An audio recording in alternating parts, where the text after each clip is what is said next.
13 मार्च 1940 को लंदन में सरदार उधम सिंह ने जलियांवाला नरसंहार के दोषी माइकल ओडायर को गोली मारकर इस हत्यारे का काम तमाम कर दिया था। सरदार उधम सिंह 13 अप्रैल 1919 को घटित जलियांवाला बाग नरसंहार के प्रत्यक्षदर्शी थे। राजनीतिक कारणों से जलियांवाला बाग में मारे गए लोगों की सही संख्या कभी सामने नहीं आ पाई। इस घटना से वीर उधम सिंह तिल मिला गए और उन्होंने जलियांवाला बाग की मिट्टी हाथ में लेकर माइकल ओडायर को सबक सिखाने की प्रतिज्ञा ले ली।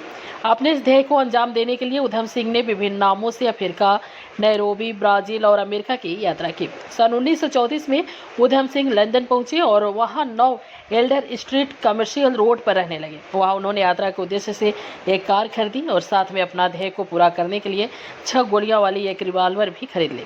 भारत के वीर क्रांतिकारी माइकल ओडायर को ठिकाने लगाने के लिए उचित वक्त का इंतजार करने लगे।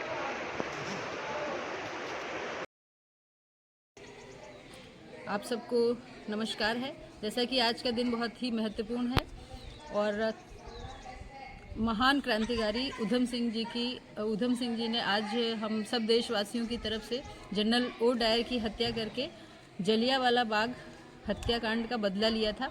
वो 13 अप्रैल का दिन, जब शायद जलियांवाला कांड की जो हत्याएं हुई थी, वहाँ उसके जो खून के छींटे थे वो पूरे देश के लिए एक बदनुमा दाग थे। और जनरल ओडायर बहुत ही सफाई से बच करके भाग गया था। वो कहाँ गया था या कहाँ रखा गया था, इसकी कोई जानकारी किसी को नहीं थी। लेकिन आप कल्पना करें, एक छोटा सा बच्चा जिसने 21 साल तक ये प्रण पाल के रखा कि जिसने भी बताते हैं सामने कोई बिल्डिंग थी जहाँ से इन्होंने देखा कि ऐसे हत्या हो रही है और बंद करके लोगों को मारा जा रहा है, तो उसका बदला लेने के लिए 21 साल तक एक बच्चे ने अपनी एक डायरी लिखते थे उधम सिंह जी, और उस डायरी में रोज सिर्फ एक बात लिखते थे कि जनरल ओडायर की हत्या करनी है। फिर दूसरे दिन भी यही लिखा जाता था। तो उनकी डायरी में 21 वर्ष तक वो बदला पूरा नहीं हो गया, उसकी एक रात पहले तक का नोट यही पाया गया।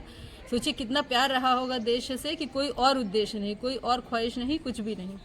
और इस बदले को लेने के लिए उन्होंने अफ्रीका, नैरोबी, ब्राज़ील और अमेरिका की यात्राएं की, उस समय जब संसाधन की इतनी कमी थी। और जाकर के पता चला कि अमेरिका में जो है जनरल ओडायर रहते हैं और उन्होंने 6 गोलियां और एक पिस्तौल खरीदी। टारगेट सोचिए, खाना पीना, ज़िंदगी तो सबकी चलती है, पर उनका एक टारगेट था कि देश का जिसने देश के नागरिकों के बेकसूर लोगों की हत्या की, उसका बदला जरूर लेंगे। जैसा कि आप सब जानते हैं, रॉयल सेंट्रल एशियन सोसाइटी की जो है लंदन के एक हॉल में मीटिंग थी और उस बैठक में ही किताब के अंदर छुपा करके महान क्रांतिकारी उधम सिंह पिस्टल लेकर के गए और बिल्कुल सामने से 2 गोलियां जनरल ओडायर के उतारी। इतनी भी डिस्टेंस नहीं रखी कि कहीं मिस ना हो और ये बदला रह जाए, और भागे भी नहीं। बहुत ही गर्व से अपने सीने को चौड़ा करके वहाँ खड़े रहे। मुकदमे चले।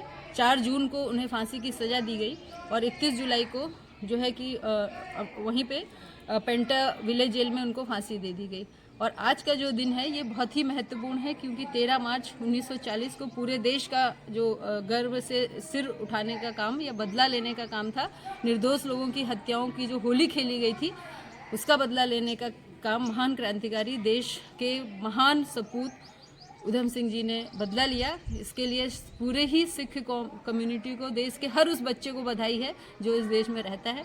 बहुत बहुत धन्यवाद।